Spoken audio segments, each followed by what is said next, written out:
that is stimulation of the present system. We had that with a curve.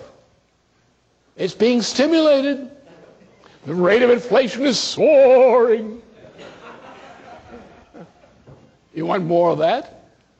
Do you realize what the rate of inflation is now underlying? Do you realize what it means relative to your income personally? How do you match your income with the rate of stimulation? The rate of inflation. Look at the price of bread. Look at the price of Al Gore. He took food out of your diet as a carbon control measure. No, so the point is, forget stimulation. This economy is not going to recover by stimulation. This recovery will recover only by massive surgery to remove the present kind of stimulation and introduce an altogether different one. What we have to do is forget monetary stimulation. We have to have a governmental control of the creation of credit. We must have a banking system, a regular banking system, which cooperates with government in processing that credit into places where it's needed. New firms, infrastructure, so forth. So the creation of credit by government, not financial stimulation. You've got too much sexual financial stimulation going on as it stands now. Right? What we have to do is bring this thing under control and take down the present financial monetary system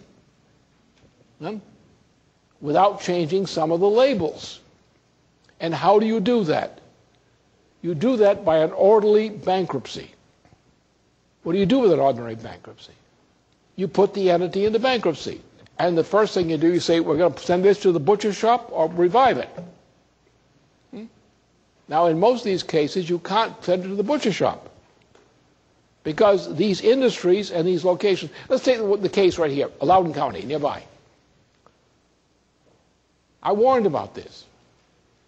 I warned about this back in 2000, that Loudoun County was being set up to become ground zero for the biggest financial collapse in U.S. history.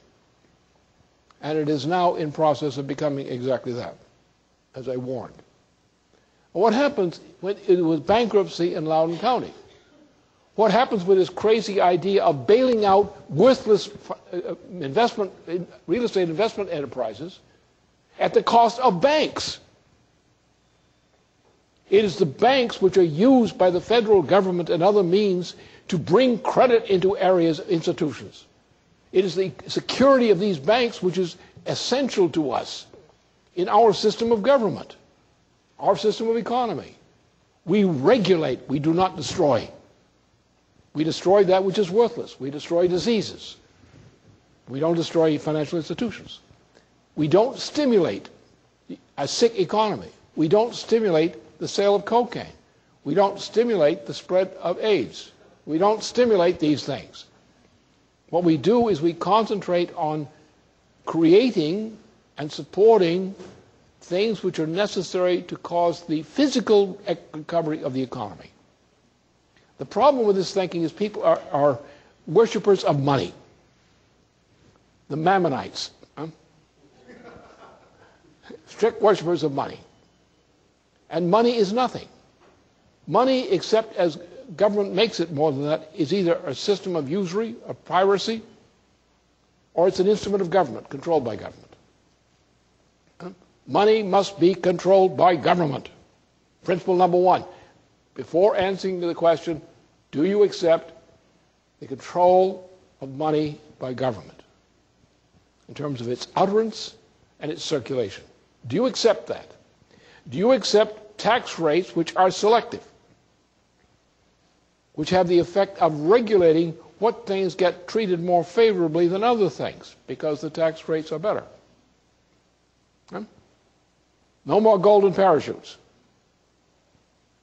Lead ones. They sink deeply. So stimulation is not the answer. What you have to do is create a new monetary system without shutting down the monetary process. How do you do that? You take the core of this financial problem. The core is the homeowners are losing their homes.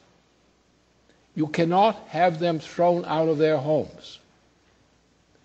They are being thrown out because, not because of any fault of their own, but the conditions imposed upon them, with the complicity of government, and with the complicity of powerful financial institutions which say, we are more important than the people. People like Bloomberg, I mean, anybody who's got an $11 billion income cannot have done it honestly. So therefore what you do is you say, the money is, under the United States law, money is the property of the U.S. government.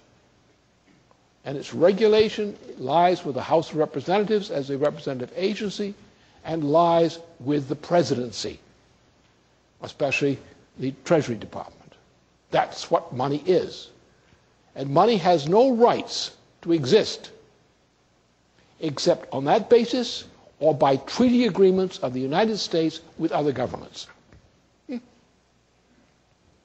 So anything else, when you get in bankruptcy, the welfare of this population is threatened, the welfare of the nation is threatened, the economy is threatened. What do? Well, money's going to go into the woodshed. And we're going to take cordwood and we're going to train it, get its hips back in shape. So that's the first thing you have to understand. So it's not stimulation versus anti-stimulation. It's reorganization. And how do you do that? What you do is you go into the key parts of the economy, starting with homeowners, communities, and banks, real banks, not the fake ones. You stabilize them under bankruptcy protection, federal bankruptcy protection. You don't try to resettle the accounts. Don't try to resolve anything. Just resolve they're going to be under federal protection. Then you have to go from there to other measures which stimulate growth. Now, one of the first things you do is you're going to start up things like the national automobile industry capability. We don't need more automobiles right now. We're producing enough, or we're getting Japanese to produce them for us. But what we do need is to revive the machine tool capability which was located within the automobile industry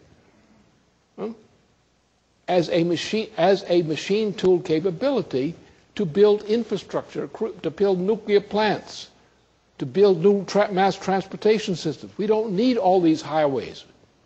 We don't need people to have to travel from West Virginia into Washington at a cost of what, $7 a day or more in tolls, each, with 2 or 3 hours each way, to live in West Virginia where it's cheaper to live in order to work in the Washington, D.C. area.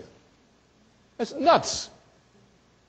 We used to have a system where you would have local production, and therefore when people were working or living, they didn't have to travel 3 hours commuting. The ideal of community organization was 15 minutes each way commuting. That was considered good. At the maximum, half an hour.